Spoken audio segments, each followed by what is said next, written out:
Arkadaşlar hepinize merhaba. Bugün Balıkesir'deyim. Balıkesir biliyorsunuz höşmerimiyle meşhur. Sabahtan höşmerimizi yedik. Güzel bir takipçimiz vardı. Kendisi bizi ağırladı. Kahvaltımızı yaptık. Yemeğimizi yedik. Daha sonra yine güzel bir aracı olan diğer takipçi arkadaşımızla buluştuk. Bugün Peugeot 508'in tanıtımını yapacağız. 2024 model GT donanım ve araç sahibi... Hocam, bir saniye. Yanlışlık oldu. 2022. 2022. Aynen. 22'de bitiyor hatta üretimi. 23 yok. Pardon. Aynen. 1.6 PureTech GT 225 beygir. Güzel. Zaten benzinlileri 2022'de bitiyor. 2023-24'te dizelleri devam ediyor. 1.530'luk. Siz zaten videoya giriş yapmış oldunuz. Sizi tanıyalım abi. Cümleten merhabalar. Yayınımıza hoş geldiniz. Ben Hasan Harun Bayar. Balıkesir ilinde ikamet ediyorum. Orman muhafaza memuruyum. Abi nasıl tanıştık? Nasıl oldu? Yani biz kendimizi nasıl buraya attık? Bayağı da rüzgar var. Rüzgar mı attı geldi? Hocam rüzgar savurdu geldi artık. Sizin videoları izlemekten artık neyse dedik bir de 508 videomuz olsun. Allah razı olsun. Sağ olun. Zaten üretimde olan bir araç değil. Benim de zaten çok merak ettiğim, çok sevdiğim bir araç. Hele ki kırmızı rengini görünce dedim ki tamam kesinlikle geliyorum. O zaman şöyle yapalım. Her zaman olduğu gibi ben dış tasarımını anlatayım. İç tasarımda tekrar birlikte olacağız. Çok da iyi olur hocam. Hadi bakalım. Teşekkürler. Her zaman olduğu gibi anahtar tasarımıyla başlayalım. Güzel bir anahtarımız var. Şık bir anahtar. Peugeot'un yeni logosu da burada duruyor. Gelelim anahtar özelliklerimize. Camlarımız açıksa kapatıyor uzun süre bastığımızda. Fakat açma tuşuna uzun süre bastığımızda camlarımızı açmıyor. Bu bir eksiklik olmuş. Kumandalar üzerinden aracın ışıklarını yakabiliriz. Bir diğer güzellik, kapıları kilitlemek için ya ön taraftaki kapıya ya da arka taraftaki kapıya sadece elimizi bu şekilde değdirmemiz yeterli. Anahtarın da şöyle hemen nasıl yedek anahtara geçtiğini göstereyim. Olur da piliniz biterse şöyle yana alıp şuradan çektik aldık. Normal manuel olarak çalıştırıyoruz. İçeride de kumanda pili bittiği zaman anahtarı nereye koyacağımızı göstereceğim. Gelelim aracın tasarımına. Tasarım çok güzel, vahşi bakışlar var. Beni yola at, beni virajlara at. Burada artık çekimi fazla uzatma diyor ama benim anlatmam gereken çok şey var. LED farlarımız var ve buradaki gündüz ışıklandırmalar çok güzel. Ön tarafta 2 tane kameramız var. Biri hemen şurada, diğeri de Night Vision yani gece görüş kamerasının termal kamerası ya da gece görüş kamerası diyeyim. Ön tarafta damalı bayrağı andıran panjur seçilmiş. Peugeot'un eski logosu, 508 yazımız ve renk harika, sedefli güzel bir boyası var. Şimdi araca şöyle biraz daha geriye doğru gelelim ve bakalım. Aracın alt tarafı oldukça geniş. Üst tarafa çıktıkça araç biraz daha daralıyor. Bu bize neyi ifade ediyor? Ben yola iyi bir şekilde oturuyorum. Sen yeter ki viraja düzgün gir diyor. Ön farlarda karşılama da var. Ben şöyle göstereyim. Ara çekimlerini bunların alacağım size. Kameraya çok fazla yansımayacaktır. Sol tarafta 3 tane park sensörü görüyorum. Bir tanesi sol tarafta. Bu park manevralarında çok işe yarıyor. Jant tasarımını yine çok beğendim. Fren diskleri de oldukça büyük. Üzerinde Michelin Pilot Sport 4 lastikleri var. 235-40-19 ebadında. Şöyle baktım sol tarafta bir havalandırma çıkışı da bulunuyor. Fren disklerini soğutmak için. Kırmızı ve siyahın uyumu çok güzel. Aynalarda dönüş sinyalimiz var. Bir de refakat ışığı bulunuyor. Aracın aerodinamik bir yapısı olduğunu görüyoruz. Aerodinamik sürtünme katsayısı 0.26 gayet güzel bir değer. Sileceklerden biraz bahsetmek istiyorum. Magic Wash olarak adlandırılıyor. Yan taraflara su püskürtülüyor. Diğer araçlara kesinlikle su gelmiyor ve silecekle işiniz bittiğinde aşağıya doğru gelerek hem sizin görüntünüzü engellemiyor hem de aracın aerodinamiğine katkı sağlıyor. Ve tabii ki sessizlik anlamına geliyor bu. Ön tarafta da bir kameramız var. Üst tarafta büyük bir sunroofumuz bulunuyor. Arka tarafta herhangi bir anten yok fakat çok şık duruyor. Fastback bir tasarım var. GT logomuz gerçekten güzel. Gelelim arka tarafa. Arkada da yine boylu boyunca stop grubumuz bulunuyor. Yine burada karşılama ışıkları var. Ben arka tasarımını da çok beğendim aracın. Alt tarafta piyano siyah detaylar, difüzörü andıran parçalar var ve gerçek egzoz çıkışlarımız var. Üstelik bir değil 2 tane. Ve eğer yuvarlak bir egzoz çıkışı görürseniz bilin ki bu araç benzinlidir. Dikdörtgen şeklinde görürseniz bilin ki bu araç dizeldir. Çünkü aracın benzinli mi dizel mi olduğunu anlayamıyoruz arkaya baktığımızda. Arka farların farklı şekilde temalandırılması var. Burada yine bakın aerodinamik bir çalışma yapılmış. Arkada güzel bir hat var. Araç gerçekten benim çok hoşuma gidiyor.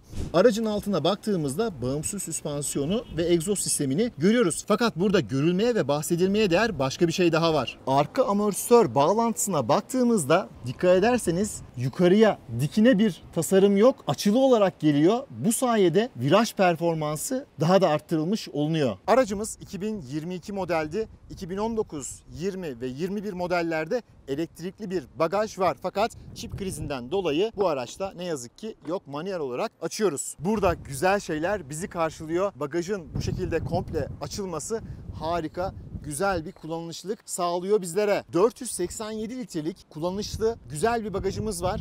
Bence yeterli. Kesinlikle yeterli. Üst tarafta bir 12 volt çıkışımız var. Sağda ve sol tarafta 2 tane ışıklandırmamız var. Kanca karşılığı daha önce daha kalitesini gerçekten görmemiştim. Üzerinde çalışılmış metalin sesi bile geliyor. Çok güzel. Malzeme kalitesi güzel.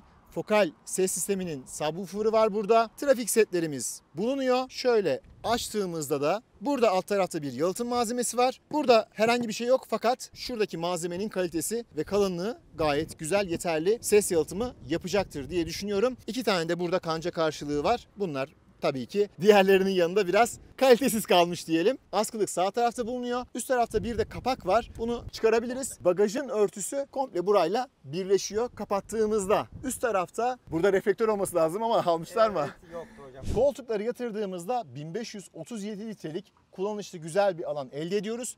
Burası neredeyse düz. İçeriye geçmeden önce güzel bir detay göstermek istiyorum. Bakın burada karbon detaylar var. Araç çalışılmış bir araç arkadaşlar. Ve tabii ki camlarımız çerçevesiz. Onu da hemen şöyle göstereyim size. Çok şık, güzel, sportif duruyor. Ben bu tasarımı gerçekten beğeniyorum. Şimdi arka yaşam alanına geçelim. Boyum 1.85. Cam kapandı. Bakalım nasıl rahat edebilecek miyiz? Evet, 2 parmak. 2 parmak kadar yer var. Sıkıntı yok. Biraz şurada bacaklarım boşluk kaldı. Onu kesinlikle söyleyeyim. Ayaklarımı da koltuğu biraz yukarı kaldırmak lazım ki ileriye koyayım. Ama onun haricinde sıkıntı yok. Uzun boylular burada biraz sıkıntı yaşayabilir. Güzel bir kol dayamam var. 2 tane termosluğum var. Kol dayama güzel dedik ama eleştirmeden olmaz. Olmaz. Termos için uygun değil. Bardak için belki uygun ve derin değil. Yani buranın derin olması lazım ki bu araçla bir fren yapıldığında, değil mi? Burada malzemeler, su, ne koyduysanız dursun. Bu olmamış. Bir de buradan arkaya erişimim var. Diz mesafesine de bakalım. Gayet güzel. Alt tarafta hafif bir şaft tünelimiz var. 2 adet USB-A çıkışım var. Havalandırma çıkışım var. Fakat şiddet ayarı yok. Ortaya bir geçeyim. Yani çok rahat değilim ama kafam değdi. Burada bir hafif böyle bir çıkıntı var. O biraz görüntüye engel oluyor diyebilirim ama çok ferah değil. Zaten bu bir SUV değil. Bu bir fastback. Bu olması gereken tasarım bence. Arkada fileli bir cep tasarımımız var. Koltuklar ve buradaki malzeme. Güzel. Buradaki malzeme kalitesini de beğendim. Kötü bir plastik kullanılmamış. Güzel. Dokunmatik çalışan ışıklarımız var. Şurada bir de ne var? Kanca var. Bu da güzel. Burada malzeme kalitesi çok güzel. Alcantara, deri karışımı, her şey çok güzel. Fakat güzel olmayan şeyler var tabii ki. Onlara da değineceğiz. Isofix bağlantıları fermuarlı. Bunu çekerken bu neredeyse böyle elinizde kalacak gibi. Ben bunu böyle çok sevmiyorum. Bunlar böyle biraz daha kapaklı tasarım olsa bence güzel olurmuş. Fakat güzel detaylar, bakın şurada bile ses yapmasın diye yalıtım yapılmış. Çalışılmış araba.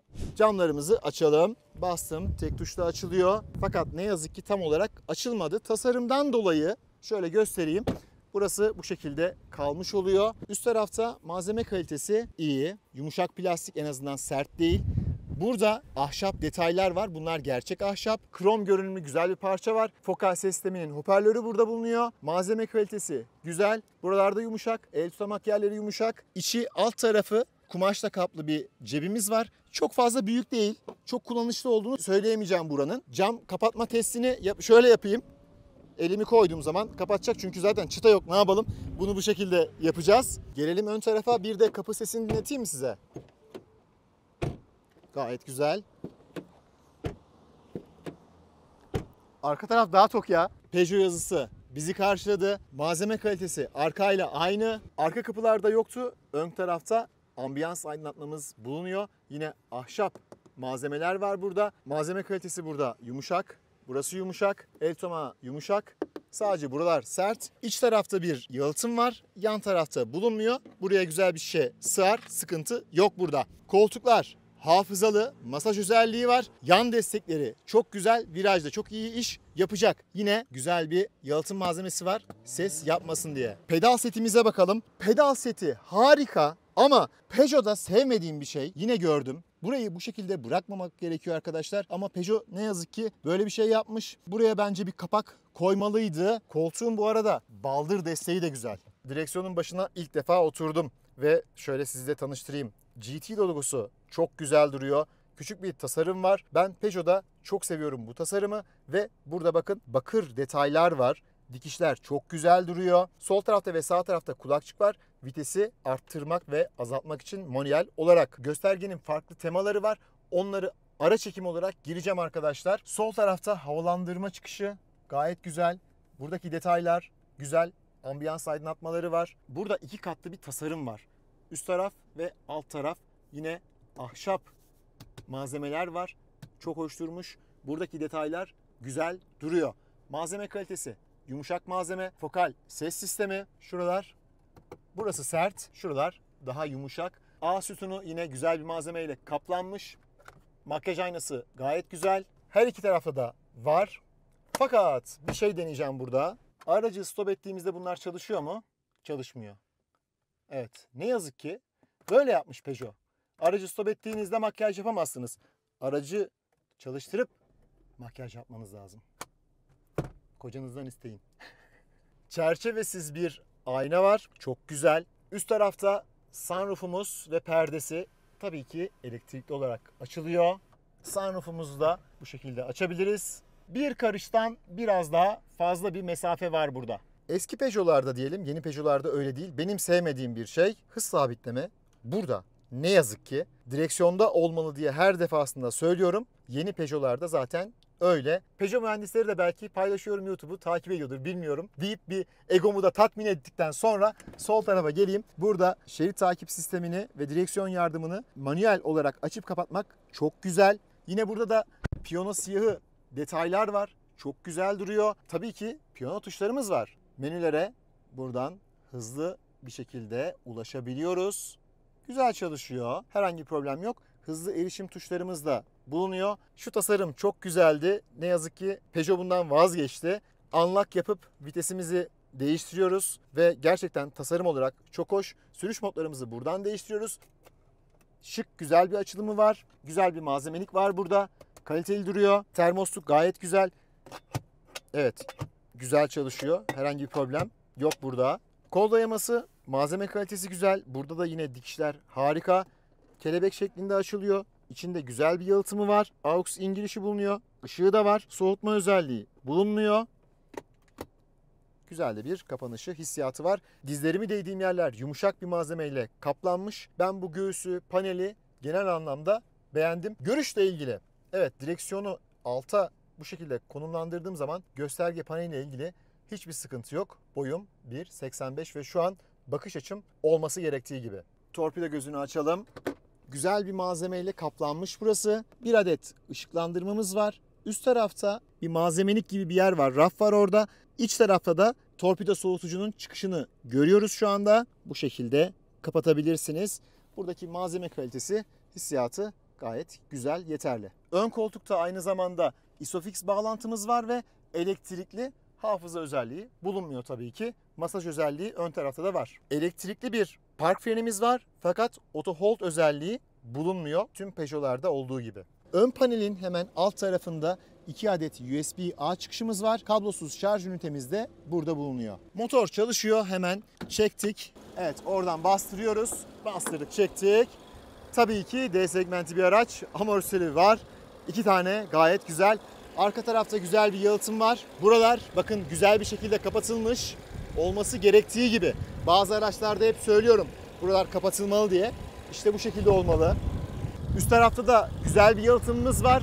1.6 litre turbo beslemeli, 4 silindir, 225 beygir, 300 Nm'da torkumuz var. Gayet yeterli. Şimdi motor kaputunu kapatalım ve ses yalıtımına da bakalım. Gayet güzel ve artık sürüşe geçebiliriz. Gelelim en sevdiğimiz kısma, yani sürüş kısmına. Cam yukarıya kalktı. Emniyet kemerlerimizi bağladık. Evet, tamamdır. Teşekkürler. Arkadaşlar videoyu beğenmeyi ve kanala abone olmayı unutmayın lütfen. Bunu hatırlatmak istiyorum. Çünkü abone oranımız çok düşük. Beğeni oranımız daha da düşük. Beğenilerinizi arabaya değil benim emeğime yapın. Arabayı beğenmediyseniz lütfen yorumda yazın. Aracı beğenmedim diye hani videoya dislike atmayın, öyle söyleyeyim. Büyük bir emek var. Harun Bey de şahit oldu. Gerçekten elinize sağlık. Sağ olun. Uzun bastım, çalıştırdım. Güzel bir ekran geldi karşıma. Park frenini indirdim. İndirmesem de zaten otomatik Gaza olarak bastığımızda iniyor. gaza bastığımızda gidecek. Hemen şöyle kameraları gösterelim. Ön tarafta bir kameramız var. Arkada bir kameramız var. Aynalar üzerinde yok. Geriye alalım. Şimdi geriye aldığımızda bakın arka tarafı görüyoruz. Ön tarafı görüyoruz. Şu alt tarafı göremiyoruz. Niye? Çünkü o orayı zaten kendisi görüntü eklemesi yaparak gösteriyor. O şekilde söyleyeyim. Geriye Bir de geldikçe olacak. çok da hızlı çalışmıyor. Bu arada netlik de çok iyi değil. Şöyle biraz geri gelelim. Geri kamera. Evet. Şu an sensörleri algıladığı için hemen Evet. böyle diğer görüntüye geçiyor. Yanda sensörler olduğu için. Ön tarafta da görüntü hiç iyi değil. Evet. Gerçekten hiç iyi değil. Kamera kalitesi biraz zayıf. Şanzımandan ve motordan da hemen bahsedelim. Motor performansı çok iyi. Evet, çok güzel. 1.6 PureTech motor. PureTech motor, 225 beygir, 300 Nm tork, gerçekten iyi değerler. Evet. Şanzıman da EAT 8. 8 var. Bu da çok iyi bir şanzıman. Aynen, şanzıman kalitesi çok iyi. Hani yanlış olmasın, Peugeot'un en sorunsuz şanzımanlarından biri. Evet, şu an en sorunsuz şanzımanı diyebiliriz. Evet. Sürüş modu olarak neler var? Onlardan bahsedelim. Şimdi spor var. Sporu aldığımızda kadranlar böyle kırmızıya dönüyor. Manuel var. Burada kendiniz seçim yapabiliyorsunuz. Normal sürüş modumuz var. Ha bir de Eco var. Çok güzel. Bir de Eko'dan dışında konfor var bir de. Konforda ekstra, süspansiyonlarda yumuşaklık veriyor.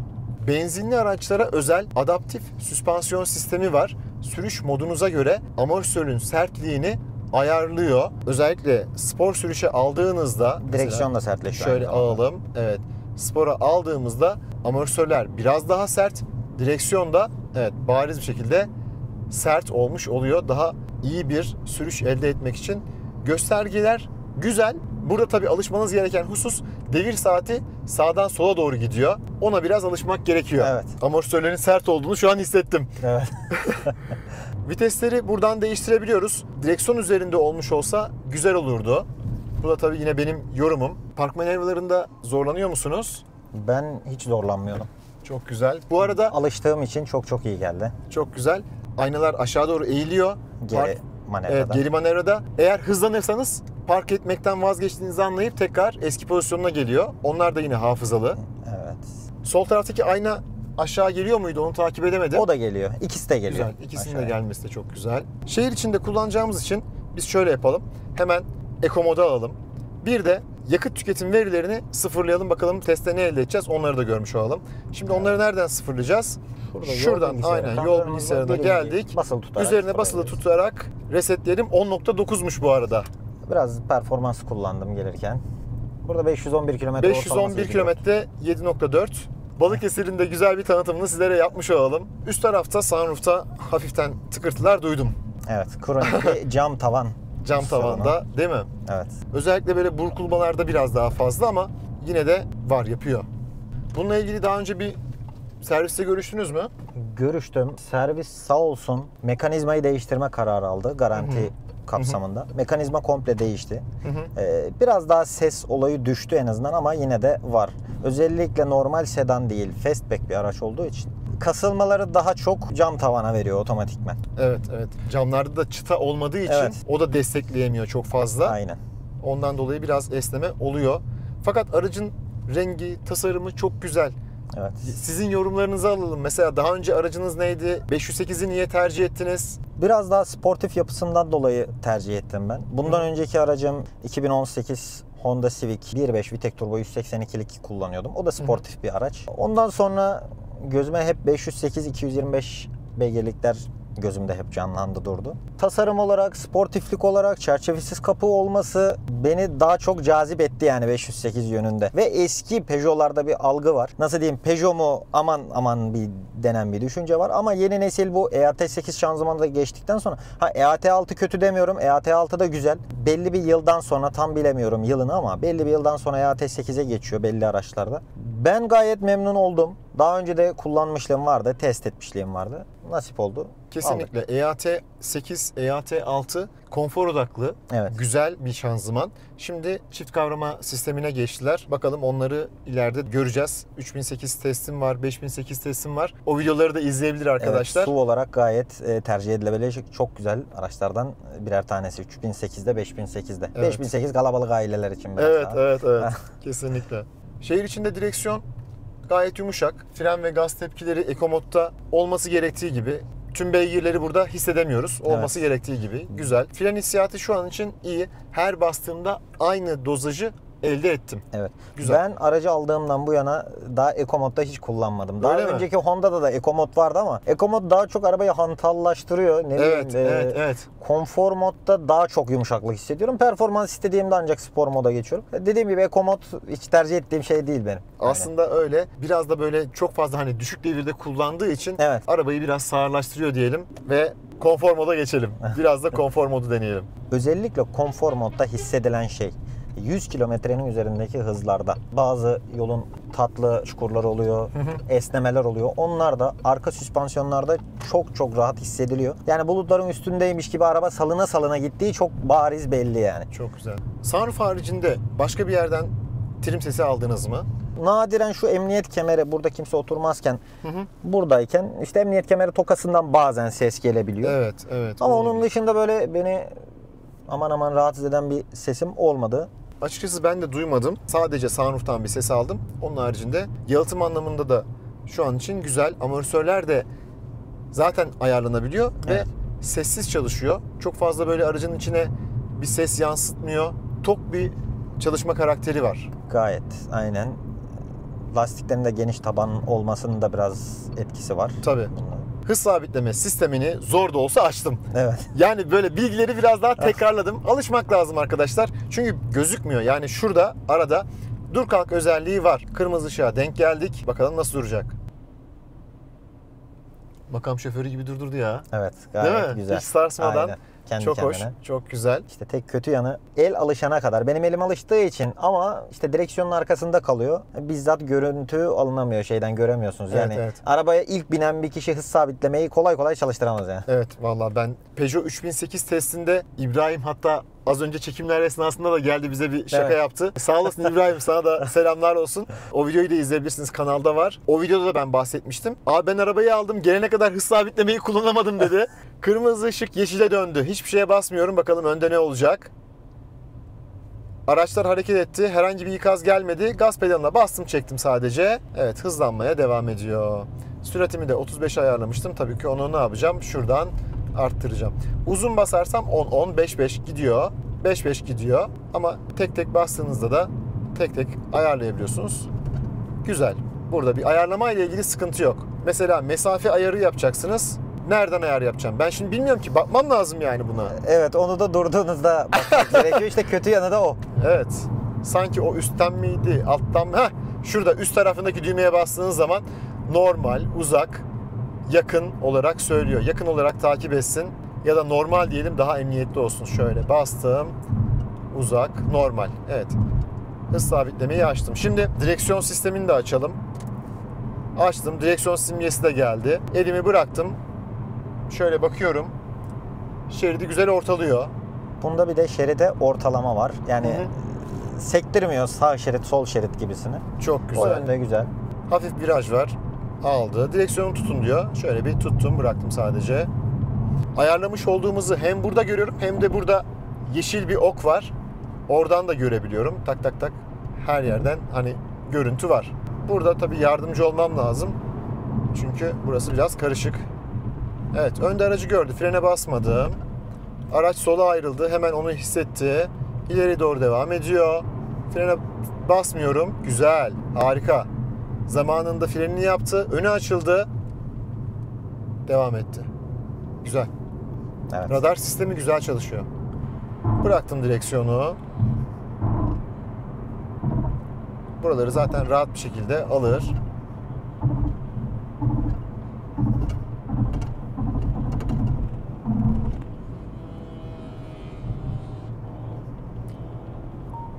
Evet. Tekrar tuttum. Burada olduğumu gösterdim. Buradaki tuşların kullanımını beğeniyorum. Burada eleştiri olarak mesela sıcaklığın derecesini ayarlayacaksınız. Menüye gelip illa dijital olarak ayarlamak gerekiyor. Neredeyse tüm arabalar böyle oldu. Evet. Öyle değil mi? Komple dijitale geçti Komple artık dijitale genel geçti. olarak. Buradaki malzeme kalitesi de güzel bu arada. Hissiyat çok hoş. çok iyi. Ön koltuklarda masaj özelliğimizin olduğunu söyledik. Isıtma da var. Evet. Direksiyonda ısıtma özelliğimiz Onda yok. yok. Ön camlar biraz kirlendi. Hadi bir de temizleyelim. Onu da görmüş oluruz. Evet. Hiç sağa sola suyu fışkırtmadan, kimseye zarar vermeden geldi. Ondan sonra Bir 20-30 saniye içerisinde tekrar sonra bu aşağı inecek. aşağıya düşüyor. Apple CarPlay ve Android Auto araçta var. Evet, ikisi de var. Kablosuz olarak bağlanabiliyoruz. Evet. Müzik sistemi ile ilgili yorumlarınızı alayım öncelikle. Müzik sistemine gelirsek benim çok hoşuma gitti. Arkadaki subwoofer'ın çalışma sistemi, sesin kalitesi, tiz olayları olsun. Önceki aracımın da güzeldi aslında ama bunda ekstra bir ses sistemi olduğu için bu gerçekten yani bagaja al da bir buffer koy olayına ihtiyaç duyulmuyor gerçekten. Tabii. O zaman güzel bir şarkı isteyeyim sizden. Tabii ki. İşte bu ya. Evet. Gerçekten tatmin edici, yeterli. Bir arabada en çok aradığım şeylerden biri müzik. Evet. Müzik dinlemek. Sonra da viraj almak. Değil mi? Kesinlikle. Kesinlikle. Çok güzel. Doya doya. Mükemmel ve şu anda sen Apple CarPlay'den bağlanmadın, sadece Bluetooth'tan Bluetooth bağlandın. üzerinden bağlandım. Apple CarPlay'e kablolu bağlantı, Android Auto'ya kablosuz bağlantı var arkadaşlar. Onu söyleyeyim. Apple CarPlay'e birazdan bağlanacağız. Ne zaman? Videoyu beğenip kanala abone olduktan sonra. Reklamlardan sonra diyor ya. Tabii ki. Balıkesir'den çıktık, Susurluğa doğru gidiyoruz. Burada güzel virajlar var. Aracın viraj performansını elimizden geldiğince size göstermeye çalışacağız. Hemen sürüş modumuzu spora aldık ve konfor modunda gerçekten araç böyle bulutların üstünde gidermişçesine çok güzel bir performans verdi. Şimdi spor moddayım. Biraz daha gaz pedalı, tabii ki tepkileri güzel. Üst devirlerde tutmaya çalışıyor. Motor sesi güzel. 120'den sonra biraz rüzgar almaya başladı.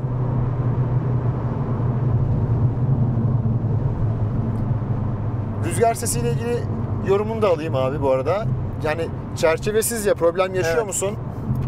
Belli bir hızdan sonra elbette oluyor ama çerçevesiz olmasına rağmen bence yalıtımı İyi. gerçekten iyi. Tamam. Ya o kadar da yani 130-140'dan Zaten- sonra da Tabii, olabilir o kadar. genelde zaten 120'den sonra her araç alıyor. Önemli Evet. olan 90'da yüzde almasın.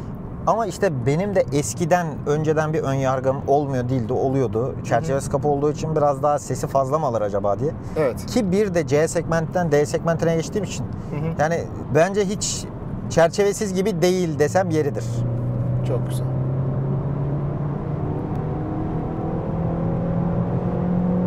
Motor parçalıyor.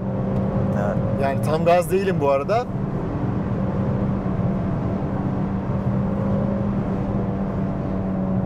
Ayağımı gazdan çektiğimde de üst devirlerde tutması güzel. Evet. Fren hissiyatı hoş.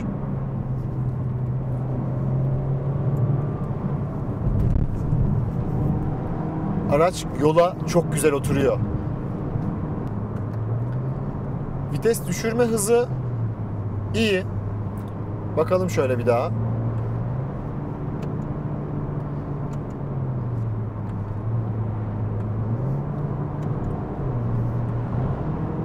Güzel. Sonuçta aşırı sportif bir araçta değiliz. Evet. Bir aile aracındayız aynı zamanda. Güzel. Spor modda amortisör bayağı sert bu arada. Şöyle bir gövde salınımına bakmak istiyorum. Evet, çok güzel yol tutuyor. Koltukların tutuşu da çok güzel. Direksiyon hissiyatı. İyi bir hissiyat var. Suni bir hissiyat almadım. Sertliği bence güzel ayarlanmış. Direksiyon hissiyatını da beğendim bu araçta. Süratimi 90'a ayarladım. Direksiyon yardımım açık. İleride bir viraj var. Sadece tuttum, bıraktım. Takip ediyorum. Güzel bir şekilde döndü. Evet. Virajı ortaladı. Sağ tarafa çok yanaşmadı. Güzel. Burada viraj bitti. Evet. Belki bir uyarı vardır. Ben görmemişimdir. Bilmiyorum. Tekrar şeridi hemen okudu. Güzel. Bıraktım. Ortalamasını güzel yapıyor. Peki direksiyona müdahale etmesek Ne yapacak onu görelim. Uyarı geldi. Direksiyonu bırakmayın dedi. Sesli ikaz geldi. Sürati düşürmeye başladı. Şerit takip devam ediyor. Şerit ortalamayı bıraktı. Sürati muhtemelen şeyden dolayı düşürdü. Kamyondan dolayı düşürdü. Evet. Ama takip ediyor onu. Devam ediyor. Ortalamayı bıraktı ama. Şeritte gidiyorum. Pimpon topu gibi. Bir sağa bir sola gidiyoruz. Bayağı bir gittik. Hala tutuyor. Hop gitti. Evet. Şey özelliği de olsa, atıyorum sürücü bayılmış olabilir, baygınlık geçirmiş Tabii. bir şey olmuştu. Bu uyarılardan sonra emniyet kemer uyarısı veya ne bileyim dörtlüğü yakıp müsait bir yerde değil. Fren yapıp böyle dursa, tık tık tık uyandırmaya çalışsa evet, bunlar olabilir. o koyulmamış. Tabii D segmenti araçlarda artık günümüzde görmek istediğimiz bir teknoloji. Kabin ses ölçümlerimizi yapalım. Sessiz asfalttayız. Biraz dışarıda rüzgar fazla var. Onun da bilgisini verelim. 90 1800 devir 53 desibel. 100 2000 devir 54 desibel. 110 1800 devir 55 desibel. 120 2100 devir 57 desibel. 120'de biraz hem tavandan hem de yandan ses alıyor. Ama dediğim gibi bugün hakikaten bayağı bir dışarıda rüzgar var. Bunun da etkisi var arkadaşlar. Onu mutlaka söylemek istiyorum. Spor moddayım. 0-100. Şimdi.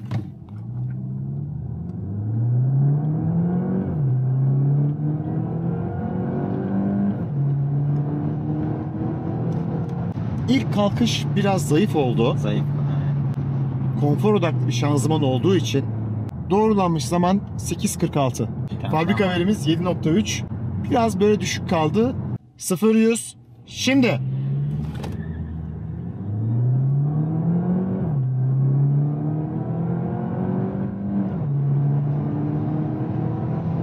Fren gaz yaparak kalktım fakat 8.54 ölçtük doğrulanmış zaman. Muhtemelen şanzımanın etkisi var burada. Fabrika verisini yakalamak zor. Evet. Ara hızlanma değerleri daha iyi olacaktır muhtemelen. Evet. Ama o kalkışta tork konvertörlü bir şanzıman olduğu için ilk kalkışı güzel yapamadık. Evet. Yani 7.3'ü bence yakalamak çok zor. Gerçekten Hani kolay bu, değil. bu yani. verilerle Aynen. zor değil mi? Aynen zor. Evet, zor. kesinlikle. 2 defa denedik, daha fazla denemeye gerek yok. Fren testi şimdi. 4'leri yaktı. Çok güzel bir şekilde durdu. Arkamız boştu zaten. 39 metre. 39. Evet. İyi midir? 40 metrenin altı iyi. Fakat daha iyi olmasını beklerdim. Bu arada çok sesli çalışıyor. Masaj sistemi. Öyle mi? Evet.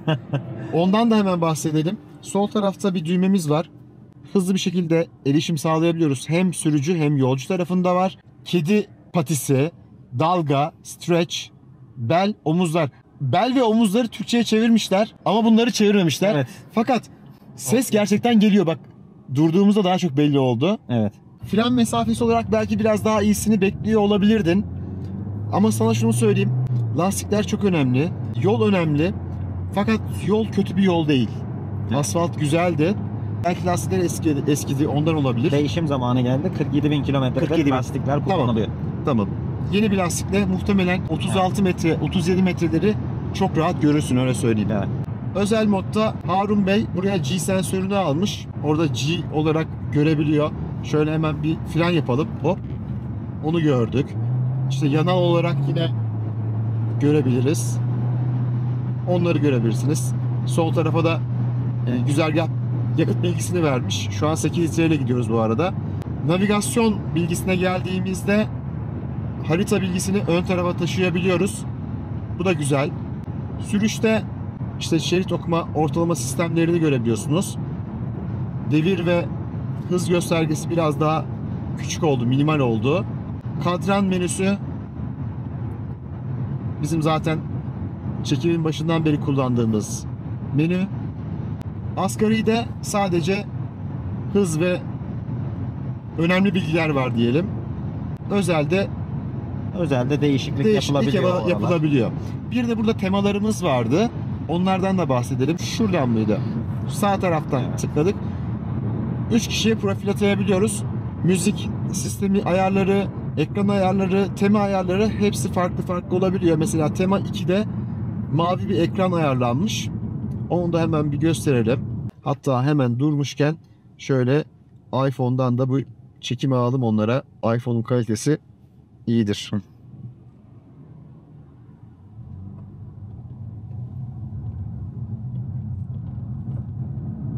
G sensörleri.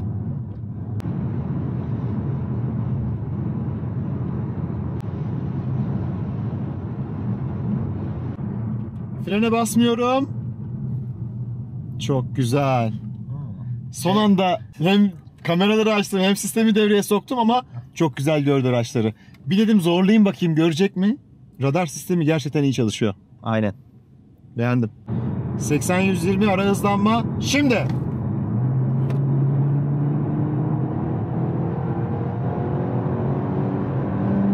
Düzeltilmiş zaman 5.09. Gaz tepkimesinde ilk böyle bastığım anda biraz bir gecikme var. Hemen onu da göstereyim. Bastım.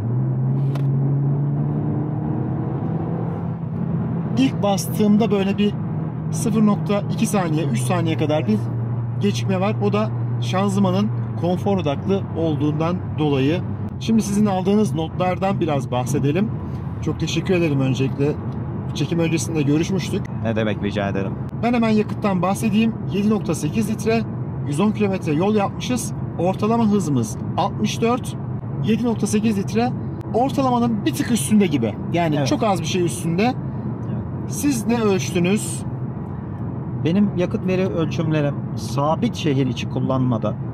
Tabii bu kişiden kişiye değişiklik gösteriyor elbette. 8 litre 10 litre bantlarında değişiklik gösteriyor elbette.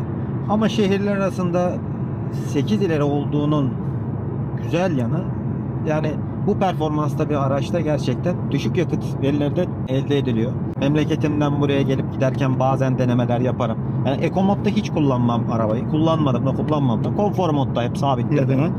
Ya konfor modda normal yollar neyi gerektiriyorsa, yani 100 km hızlık yerde 100 ile, bölünmüş yollarda 120 ile genelde. Ha, yeri geliyor illaki insan bazen bir kaçamak yapıyor, 140-150'leri görüyorsun. Ama o verilerde 347 kilometre ortalamamda 5.2'lik bir yakıt verisi de elde ettim. Çok iyi bir değer. Evet. Şimdi mesela konfor moddayız. Süratimiz 90. 6. viteste daha 2 vites daha var. 8. vitese çıkmak için şöyle biraz gösterelim. Sanırım bir 100'e çıkmak, 120'ye mi çıkmak gerekiyordu hatta? 105-110 gibi. Sonra falan. Evet. Yol düzse eğer 105-106'dan sonra 8'e atar. Evet. Şöyle yavaş yavaş çıkalım. Hala 7. vitesteyiz. Evet. Dediğiniz gibi 105'ten sonra 8. vites şu anda 1750 devir. Sürat 106. O yüzden tasarruf olarak potansiyeli yüksek. Memleket neresi bu arada? Memleket Isparta. Isparta'ya da selam olsun. Diyarı. Selam olsun memleketimize. Evet. Eksi yanları sizce ne bu arabanın? Eksi yanları klasik, bu cam tavanlarda kronik bir sorundur. Ufaktan da olsa. Ha, böyle yollarda herhangi bir ses yok zaten. Hiçbir sıkıntı yok normal. Evet. Ama düşük hızlarda ve esnemeli yerlerde, atıyorum sağ tekerlek önce düşüyor, sol tekerlek sonra düşüyor. Araba yani böyle kasılmalar yaparken onlarda bir sunroof'ta mekanizma sesi, şöyle tıkır tıkır bu şekilde bir sesler duyabiliyoruz. Ondan yana biraz biz sorunumuz olabiliyor. Olabilir. Hemen bir şey ekleyeceğim. Evet. Lafını balla böleyim, neyle böleyim bilemedim. Eyvah. Kusura bakma. Rüzgar arkadan esiyor şu anda. 120 ile gidiyoruz. Az öncekine göre daha sessiz. Evet. Az önce baştan alıyorduk rüzgarı. Aynen. Şimdi biraz daha arkadan alıyoruz. Mesela daha sessiz. Evet. Gerçekten fark ettiniz değil mi? Ben de şimdi farkına vardım. Tabii konuşacağız diye şey yapamadık. Evet. Ama gerçekten farkı var. Karşıdan estiğinde illaki içeriye de duyulabiliyor. Evet. Onun dışında şehir içi yakıt tüketim verisi elbette fazla biraz. Evet. Ama O da şehirler normal. arası gayet konfor odaklı bir araç. Ha, spor bir araç evet, ama konfor odaklı. Ben de şöyle özetleyeyim. Şehir içerisinde güvenli, 360 derece kamera sistemi daha iyi olmalıydı. Kameraların netliği daha iyi olmalıydı. Şöyle zayıf geldi. Evet. Masaj özelliğini beğendim. Hem şehir içinde hem şehir dışında kullanılabilir uzun yolda. Dur kalk sistemi çok güzel çalışıyor. 2 defa da gösterdim size. Hele ki son anda açtığımda görmeyecek diye düşündüm ama gördü. Hemen şöyle tırın arkasına gelelim. Süratimiz 120, hiçbir şeye basmıyoruz. Aracı gördü. Hop. Güzel bir şekilde frenini yaptı. Hiç tedirgin ettin mi mesela? Hayır. Etmedi, Hiçbir değil mi? şekilde tedirgin edici bir şey yok. Ki geçmişte benim mesleğim gereğiyle direksiyon eğitmenliği de vardı ben. Hı hı. Bayağıdır da çalıştık. Buradan Burdur Bucak'a da selam olsun. Serhat Sürücü kursunda çalışıyordum zamanında. Oo, güzel. Aynen. Genelde hep bu koltukta oturduğumuzdan adayları işte yetiştiriyoruz. Direksiyon eğitimini hazırlıyoruz falan. İlla ki ayağımız bir frene gidiyor. Evet. Öyle olsa. Ama gerçekten bu çalışma sistemiyle yani beni tedirgin etmiyor şahsen. Evet. Araç kullanışınız zaten söyleyecek bir şey yok ona. Maşallah. Sağ ol. Allah razı olsun. Yani güzel. Ben de beğendim. Böyle mesela acemice işler yapmıyor. Acemi hareketler yapmıyor. Apple CarPlay kabloyla bağlanıyor dedik. Şöyle ekranı hani ayarlamaya çalışıyorum mesela. Burada etkin değil ne yazık ki. Onu söylemek isterim. Kendi haritasına gelelim. Apple'ın haritasına gelelim. Orada bu özellik var mı? Yok, onu da çalıştıramıyoruz. Bir de burada deneyelim mi şeyi? Apple CarPlay'de müzik nasıl oluyor? Evet.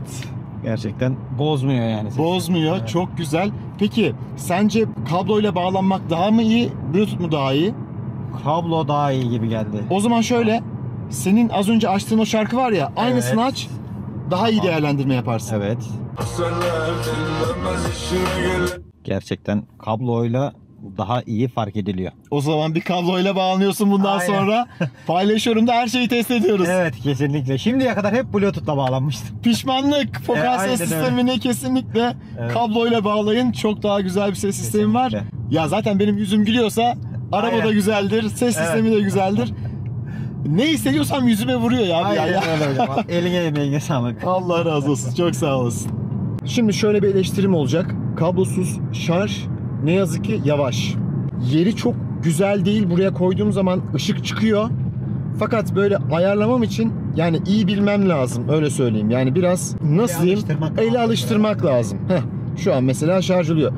USB bağlantıların noktası da hani çok gözükmüyor ama problem değil. Zaten kabloyu oraya bir defa koydun. Ondan sonra bir daha çıkartmazsın. Evet. Bu bilgiyi de eklemiş olayım. Çünkü yani arabanın artısını eksisini söyleyeceğiz yani. Kesinlikle hangi araç olursa olsun sadece artı yönleriyle yani insanları kandırmaya gerek yok. Kesinlikle. Artısı da eksisi de.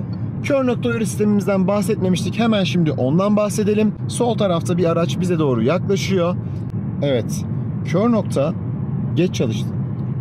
Biraz daha yakına geldiğinde çalışıyor. Evet, geç çalıştı. Burada da hani mesela ikaz gelebilirdi. O ikaz da gelmedi. Otomatik park özelliğini test edeceğiz. Geldik. Vitesi D'ye aldık. Parka bastı. Parka bastım. Sağ dikey dedim. Devam ediyorum. Gördü. Okey. Birazdan devam edeyim. Tamam. Yeterli. Park mümkün, ilerleyin diyor. Hala ilerleyin diyor. Heh. Aracı sabitleyin, stopladım. Tamam. Direksiyonu serbest bıraktım. Fren pedalına basın. Neye getirdi? Vitesi neye getir diyor. Neye getirdim? Aynen. Sağ sinyal. Sağ sinyal verdim. Basılı tutacağız şimdi. Şimdi buraya basılı tutacağım. Aynen. Bastım. Basılı tuttum. Herhangi bir çarpma anında. Freni bırakacağım şimdi. Evet. Bıraktım.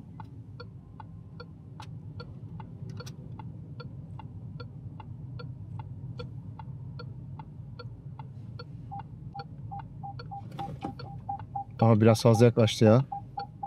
Fazla mı yaklaştı? Bence fazla yaklaştı. Ben korktum, baksana. Oraya gidersek çarpardık arabaya. Yok, başarılı değil.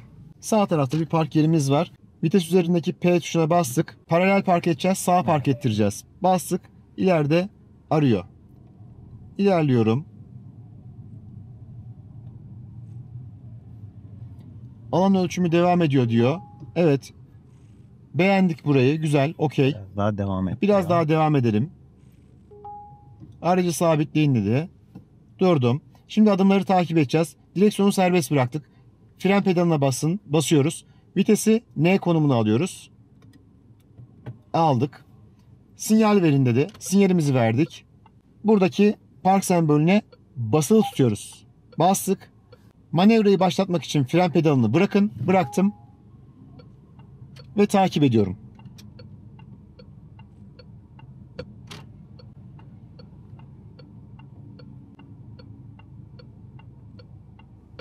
Abi biz sürtmeyiz değil mi? Vallahi sürtmedik ya. Yok.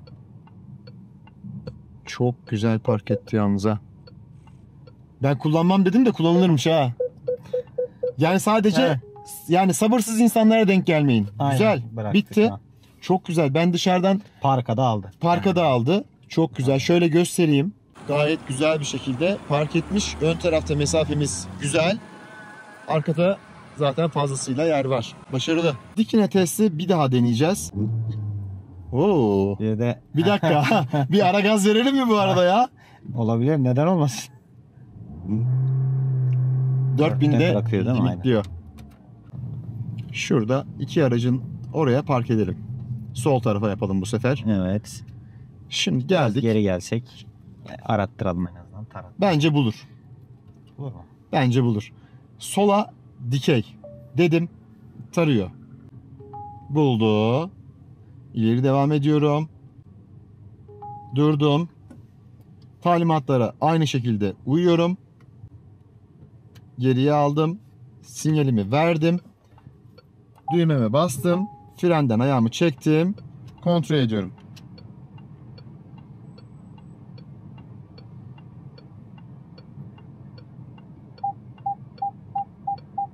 Hayır abi. Bak. Bir bak abi. Kameranla da çekebilirsin. 60 santim kadar bir boşluk var. 50. Değil mi? Aynen.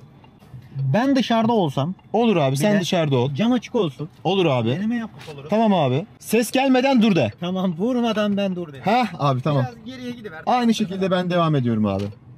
Buldu. Devam ediyorum. Durdum. Talimatları uyguladım.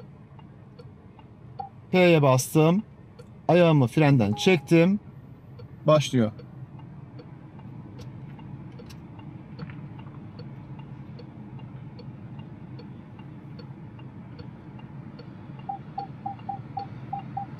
Evet, yaklaştı, durdu. İleri gidiyor bu sefer. Sürekli buraya basmam gerekiyor. Oh! Çok sert fren yaptı.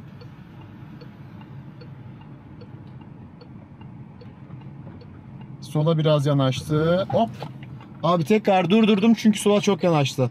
Yani sol tarafta engel olduğu için dikine parkı yapamıyor abi. Bir şey park biraz. Abi bir de mesela bak sağ tarafta bir sürü yer var. Sol tarafta ben kapıyı açamam. Aynen. Yok, başarısız. Dikey park başarısız. Dikey park başarısız. Yatay park başarılı. Evet. Söyleyeceğimiz bir şey, ambiyans aydınlatma. Sadece mavi renkte. Evet. Şarj hem kablolu da hem kablosuz da zayıf. Şimdi gece görüş sistemini test edelim. Ben şuradaki ışıkları kapatayım. Bastım. Evet, karşı tarafta gece görüş çıktı. Abi sana zahmet, seni dışarıya alabilir miyim? Gece görüşe aldım. Şu anda çok güzel. Abimizi görüyor. Evet, yolun ortasında şu anda. Nasıl? Abi seni görüyor. Evet. Kare için alıyor mu? Alıyor. Tamam. Bir canlı herhangi bir şey gördüğü zaman onu gösterecek değil mi abi? Aynen. Arabayı mesela az önce geçti araba. Evet. Onu gösterdi. Kullanılır mı? Kullanılır abi. Gece Evet. hani Hava domuz çıkar karşına. iyice karardığında da gerçekten faydası oluyor. Ön tarafta mesela termal ya. Aracın lastikleri sıcak ya. Onu mesela şu an görüyoruz. Fark ettin mi abi? Aynen. Çok güzel. Sıcaklığı daha ben buradayım Sıcaklık diye ayarlı gösteriyor. demek ki termal. Hani gece görüş değil de sıcaklık Evet. gerçekten. Harun Bey az önce güzel bir bilgi verdi. Gece görüş sistemi eğer ön camları yıkarsanız yıkanıyor herhalde dedi. Test ettik. Evet, yıkanıyormuş. Şu anda gece sürüşü yapıyoruz. Eğer kadran modunda illa olmamıza gerek yok. Burada bir yaya ya da bir canlı tespit ederse otomatik olarak o moda geçiyor. İlla bu ekranın sürekli Kadranda kalmasına dururken de gerek yok. Yaya veya herhangi bir hayvan, canlı bir cisim olduğunda devir göstergesinin olduğu yerde kamera oluşuyor zaten. Kutucuk içerisine alıyor. Yayayı veya hayvanı orada gösteriyor. 3 kere uyarı veriyor tin tin tin gibisini. Sonra kapatıyor. abi motor Evet. geçiyor. Kör nokta uyarı sistemi çalışmadı. Evet. Normalde çalışması lazım. Ama Çalışmadı. benim bildiğim kadarıyla da Süratle ilgisi bazı araçlarda var ama durduğunda da çalışıyor çoğu araç. ben bunda yani 30'un altında hiçbir şeyde fark edemedim. Bak motor geçti. Yine göstermedi. Çoğu araç gösteriyor abi bunu. Bilgin olsun. O bilgiyi de verelim. Son bir testimiz kaldı. Harun Bey dedi ki çekimler ne kadar sürer? Ben 4 saat dedim. Abi o kadar sürer mi dedi. Kaç oldu bilmiyorum, saat 9 oldu. Biz hala test ediyoruz. U dönüş yapıyorum. Evet. Son bir şey test edip bitiriyoruz arkadaşlar. Emek çok, gayret çok. Sizler zaten şu anda buna aslında bir yandan da şahit oluyorsunuz. Evet. Sizlere de düşen abone olup beğenmeyi. Evet, lütfen. Beğenmeden geçmeyelim yani. Aynen. Şimdi park freni çekersek ne olur? Çektim, bıraktım. Sadece böyle tırt etti, geldi. Biraz daha geldim. Park freni tamamen çektim. Hop, 4 tekerlekten fren yaparak durdurdu. Bunu yüksek hızda da yapsanız arkadaşlar emniyetli bir şekilde durduruyor. Bilgisini vereyim. Biz yüksek hızda da test ettik. Evet. Böyle bir sonuç aldık. Hatta Harun Bey dedi ki acaba sadece arka frenleri mi yapacak? Hayır. 4 tekerlekten frenleme yaptı. O yönü güzel. Videoyu beğenmeyi, kanala abone olmayı unutmayın. Bir sonraki videoda görüşmek üzere. Hoşça kalın. Hızlı bir bitiriş olsun. Teşekkürler. Paylaşıyorum. Sağ olasın abi. Ne demek abi, ben teşekkür ederim.